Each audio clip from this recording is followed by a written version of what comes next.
राम राम सभी दोस्तों को। जय श्री कृष्णा। कैसे हैं आप सब दोस्तों? अगर आपने अभी तक हमारे चैनल को सब्सक्राइब नहीं किया है तो कृपया हमारे चैनल को सब्सक्राइब कर लीजिए और नोटिफिकेशन का बटन ऑन करना बिल्कुल ना भूलें, ताकि वीडियो से रिलेटेड सारे अपडेट आपको मिलते रहें। दोस्तों, ये वीडियो काफ़ी लंबा होने वाला था, इसलिए मैंने इस वीडियो को कई पार्ट में बनाने का मन बनाया है, निर्णय लिया है। तो मैं इसे कई पार्ट में बनाऊँगी। ये पहला पार्ट है, पार्ट 1। इस वीडियो को पूरा देखें और सुने। ये सिर्फ वीडियो नहीं बल्कि हमारे जीवन का खास अंग है, खास पार्ट है, अहम हिस्सा है। बहुत सारी बातें ऐसी हैं जो हम जानते ही नहीं हैं, या कब जानते भी होंगे तो कभी हमने इसके बारे में सोचा नहीं, जिक्र नहीं किया, और अगर ऐसा भी किया होगा तो उसे अपने आप में कभी अपने जीवन में उतारा नहीं, कभी उस पर अमल नहीं किया। तो मैं चाहूँगी आप इस वीडियो को पूरा देखें, इसकी एक एक बात को सुने। हो सकता है कि कोई बात आपके काम की हो सकता है कोई बात आपके काम की ना हो तो किसी और के काम की हो, आप उसे बता सकें। ज्ञान कभी भी व्यर्थ नहीं जाता है, बेकार नहीं जाता है, वो हमेशा काम आता है। तो जैसा कि इसका टॉपिक ही जो है उसी से पता चल रहा है कि वीडियो किस बात पर है, माइंड मैनेजमेंट।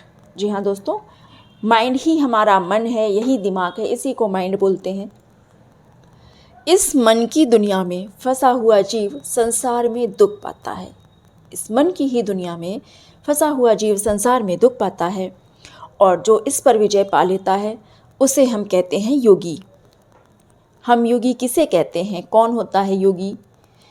योगी वो व्यक्ति होता है, वो प्राणी होता है जो अपने मन को समझ लेता है, जो अपने मन पर पार पा लेता है, जो अपने मन को जीत लेता है, विजय प्राप्त कर लेता है।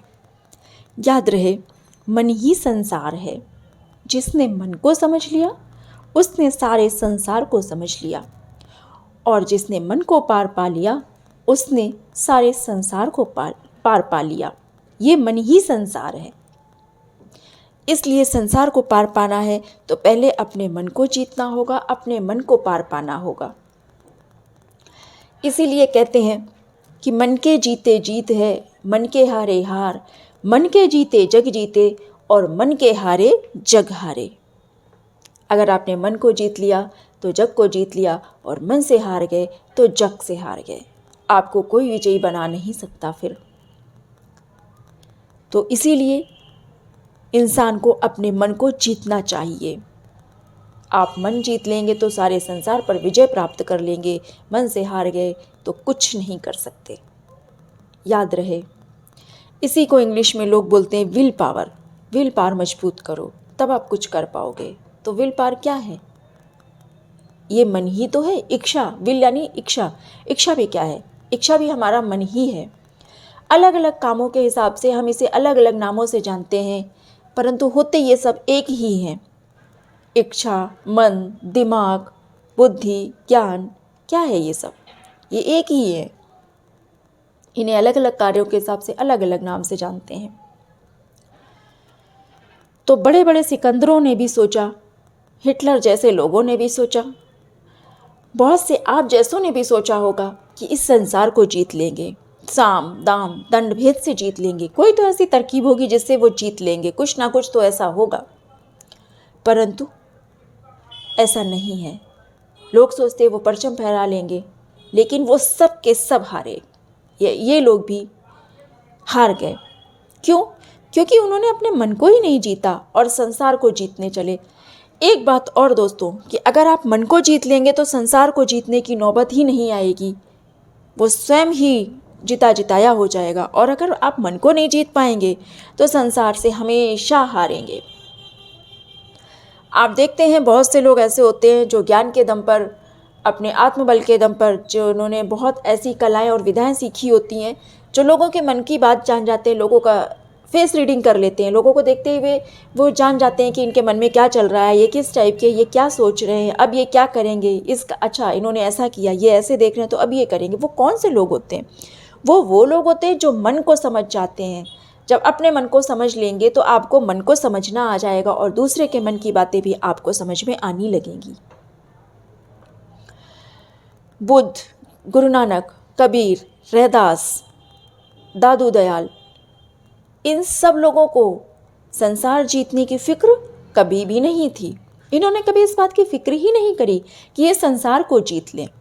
लेकिन देखिए, आज संसार इन्हें याद करता है और वास्तविकता ये है कि इन्होंने ही संसार पर विजय प्राप्त की, क्योंकि इन्होंने खुद को जीत लिया, खुद पर विजय प्राप्त कर ली, अपने आप को समझ लिया, अपने मन को समझ लिया, अपने ज्ञान को समझ लिया।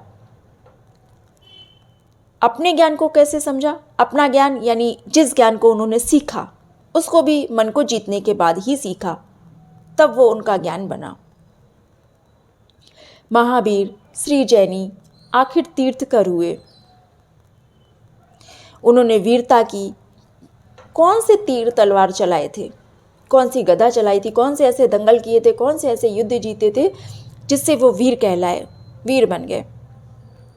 उन्होंने किसी और से युद्ध किया ही नहीं, किसी और को हराया ही नहीं। वास्तव में उन्होंने खुद से, खुद के मन से, खुद की सोच से युद्ध किया और स्वयं को हराया, अपने मन को हराया और उस पर विजय प्राप्त कर ली। और उसे हराते ही, विजय प्राप्त करते ही वो महान बन गए, वो वीर बन गए, वो वीर कहलाए और इस संसार को जीत लिया।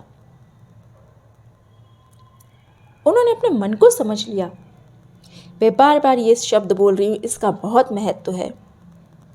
लोग मेडिटेशन करते हैं, उससे क्या होता है? ध्यान करते हैं, योग करते हैं, प्राणायाम करते हैं, या बड़े बड़े सिद्ध महात्मा हुए, वो क्या करते हैं? वो सब कुछ इसी आधार पर है, इसी से जुड़ा हुआ है, इसी के लिए है। और ये करना बहुत कठिन है, वरना संसार का हर इंसान करने लग जाता। और बहुत से लोगों को इसका पता ही नहीं है, और बहुत से लोग पता है तो उस पर विश्वास ही नहीं करते, जानना ही नहीं चाहते हैं। ये बहुत गलत है। हम प्राणी हैं, हमें ईश्वर ने सबसे अलग बनाया है। हम पशु पक्षियों से अलग हैं। पशु पक्षियों में भी बाकी काम करने की क्षमता होती है, वो भी हमारे जैसे हैं। अगर वो नहीं कुछ कर सकते हैं तो वो है दिमाग का उस तरह से प्रयोग जैसे इंसान कर सकता है, मनुष्य कर सकता है। मनुष्य अपने मन को जीत सकता है, विजय प्राप्त कर सकता है, ध्यान कर सकता है, सिद्धियाँ शक्तियाँ प्राप्त कर सकता है, परंतु पशु पक्षी नहीं कर सकते। तो क्यों ना इन चीज़ों को समझा जाए। जब हमें ईश्वर ने अलग बनाया है, इस तरह का मन और दिमाग, बुद्धि दी है कि हम ऐसा कर सकते हैं, तो हम जानना भी नहीं चाहते। क्यों? माइंड मैनेजमेंट बहुत बड़ी कला है। अगर आप सब चीज़ों को व्यवस्थित करना चाहते हैं दिमाग में, तो आपको ये सीखना ही होगा। ऐसे वीर लोगों ने, उन्होंने न सिर्फ अपने मन को समझ लिया, बल्कि मन की इच्छा, संस्कार, अपेक्षा का जाल भी तोड़ दिया और उससे बाहर आ गए। इसलिए तो हम उन्हें महावीर कहते हैं। जो तीर तलवारबाजी से दूसरों पर विजय प्राप्त करे वो वीर हो सकता है, परंतु जो अपने मन को जीत लेता है, महावीर सिर्फ वही हो सकता है। इसीलिए तो हम उन्हें पूजते हैं, उनका आदर करते हैं, उनके प्रति श्रद्धा भी रखते हैं। पर क्या आपकी श्रद्धा इतनी ही होनी चाहिए कि उनकी तस्वीर के सामने आप प्रणाम कर लें और बस हो गया? अरे, आप उनकी तरह मन को जीतने और मन को समझने का प्रयास भी तो करें। यही वास्तविक श्रद्धा, यही वास्तविक सम्मान और आपका आदर प्रणाम है। तो मैं ये कहूँगी कि हर व्यक्ति को करना चाहिए, कम से कम इन बातों को समझना चाहिए। तो आप अपने दिमाग को व्यवस्थित कर सकते हैं, शरीर को स्वस्थ रख सकते हैं और बहुत सारी समस्याओं से बाहर आ सकते हैं, बहुत सारी समस्याओं से। हम इन तरह के व्यक्तियों का आदर करते हैं, जिनके बारे में अभी मैंने बताया, ये महान हैं, तो इनका आदर सम्मान करते हैं, संत महात्माओं के प्रति श्रद्धा रखते हैं। जब भी भारत में, देश विदेश में कहीं जाना होता है या कोई हमसे मिलने आया हो, यानी अपने स्वदेश आया हो, तो ज़मीन पर सिर रखकर प्रणाम कर रहे होते हैं सबसे पहले। जब विदेशी लोग ये देखते हैं तो उन्हें बड़ा ख़राब लगता है, उनकी शक्ल से ही पता चलने लगता है कि उन्हें ख़राब लग रहा है। वो सोचते हैं ये कौन सी बात है, ये कौन सी चीज़ें हैं, ये तो बड़ा बेकार काम है। लेकिन ये हमारे संस्कार हैं जो मन के किसी कोने में कहीं ना कहीं छिपे हुए हैं। जब आपका मन विश्राम में होता है, आपका मन चैन में होता है, तब न केवल आंतरिक सुख और आनंद का अनुभव करते हैं, बल्कि आपके शरीर को विश्राम भी मिलता है। जब शरीर विश्राम में होता है तो शरीर स्वस्थ रहता है, जब शरीर स्वस्थ रहता है तो मन विश्राम में रहता है और वास्तविक जीवन जीने का आनंद प्राप्त होता है। जीवन के कीमती पलों को, फिक्रों को हम चिंताओं में बर्बाद कर देते हैं। इस प्रकार से जी रहे होते हैं कि जैसे चारों तरफ चिंता ही चिंता के सिवाय कुछ है ही नहीं। हम इस प्रकार से भी तो जी सकते हैं कि हम अंतर में बहुत बेफिक्र हैं, निश्चिंत हैं, खुश हैं, शांत हैं, संतुष्ट हैं। जीवन में जो भी परिस्थितियां हमारे सामने आती हैं, हम उन परिस्थितियों से निपटते हैं, उनका सामना करते हैं। लेकिन जब आप परिस्थिति का सामना ना करके परिस्थिति के बारे में ही सोचते रहते हैं, बहुत सारे लोग, ये उन लोगों के लिए खास तौर पर है जो अपना जो भी परिस्थिति होती है, उनकी प्रतिकूल परिस्थिति, उससे बाहर निकलने के बारे में, सिचुएशन का समाधान ढूंढने के बारे में ना सोचकर वो सिर्फ उसके बारे में सोचते रहते हैं। हाय ये तो ऐसा हो गया, हाय अब मैं क्या करूँ, मेरे साथ तो ऐसा हो गया, अरे मेरे साथ तो बुरा हो गया, अरे मैं तो बीमार हो गया, अरे मेरा तो धन चला गया। ये उदाहरण है। इस तरह की कोई भी घटना हो जो प्रतिकूल होती है, वो सिर्फ उसे सोचते रहते हैं, सोचते रहते हैं, सोचते रहते हैं। सोच कर ना तो बल्कि दिमाग थक जाता है और उनका शरीर भी अस्वस्थ हो जाता है। कहने का तात्पर्य है कि ना कि सिर्फ दिमाग को तकलीफ होती है, बल्कि हमारा शरीर भी नष्ट होता है। और सिर्फ दिमाग और शरीर ही नहीं, आपकी सोच की ऊर्जा भी नष्ट होती है। सोचने समझने की शक्ति भी कम होती है और व्यर्थ की सोच से आपकी ऊर्जा भी नष्ट होती है। आपका सुख चैन तो जाता ही है, पर सबसे बड़ा नुकसान होता है स्वास्थ्य का। काश आप इस बात को समझ पाते कि आपका स्वास्थ्य और आपका मन, आपका दिमाग, आपकी बुद्धि आपके हाथों में है। आप इससे बहुत सारा ज्ञान भी अर्जित कर सकते हैं, अपने आप को स्वस्थ भी रख सकते हैं, अपने दिमाग को प्रखर भी कर सकते हैं और बहुत कुछ पा सकते हैं। मैं जानती हूँ कि बहुत सारे लोगों को आनुवंशिक बीमारियां होती हैं जो उन्हें अपने पूर्वजों और माता पिता से मिली होती हैं। आज चिकित्सा जगत उनकी बातें करता है, लेकिन मेरा मानना है कि मन से शरीर हुआ है। आपके शरीर की उत्पत्ति और आपके शरीर का आकार, रूप आपके मन की वजह से बना है। ऐसा नहीं है कि पहले शरीर आया और फिर उसमें मन आया। पहले ईश्वर ने शरीर बनाया, फिर उसमें मन डाला। जी बिल्कुल नहीं, ऐसा बिल्कुल नहीं है। अगर ऐसा होता तो एक उदाहरण देती हूँ, आप इसको ध्यान से सोचिएगा और मनन कीजिएगा। मुझे कमेंट में भी बताइएगा कि आपको क्या लगा।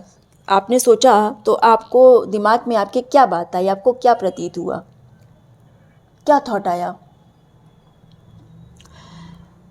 जब इंसान भ्रूण बनता है, उससे पहले की जो घटना होती है, उससे पहले की जो अवस्था होती है, घटना नहीं अवस्था, उससे पहले की जो अवस्था होती है, उसमें भी तो दिमाग होता है। उसमें आगे बढ़ने की, जीव बनने की, किसी स्टेज पर पहुंचने की क्षमता और बुद्धि, दिमाग कहाँ से आता है? उसमें भी तो मन होता है। वो तो शरीर नहीं बना होता है, वो तो जीव नहीं बना होता है, लेकिन मन तो उसमें भी होता है।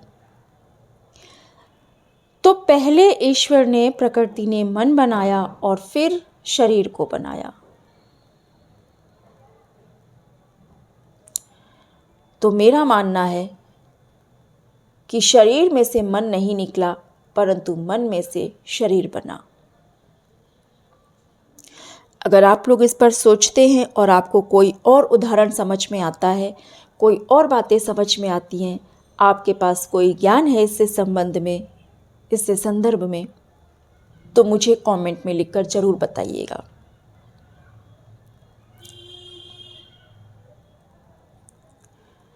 दोस्तों, हो सकता है बीच बीच में शब्दों का कुछ तालमेल बिगड़ जाता हो, या हो सकता है कुछ सेंटेंस में फ़र्क आता हो।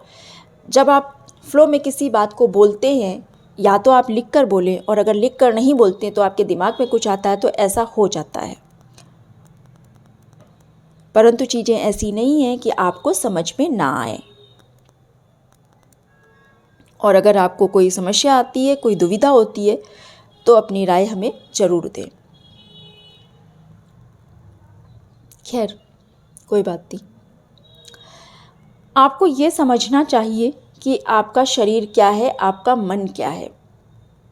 देखिए, जब आप एक कार खरीदने जाते हैं तो 10 शोरूम में जाते हैं। क्यों?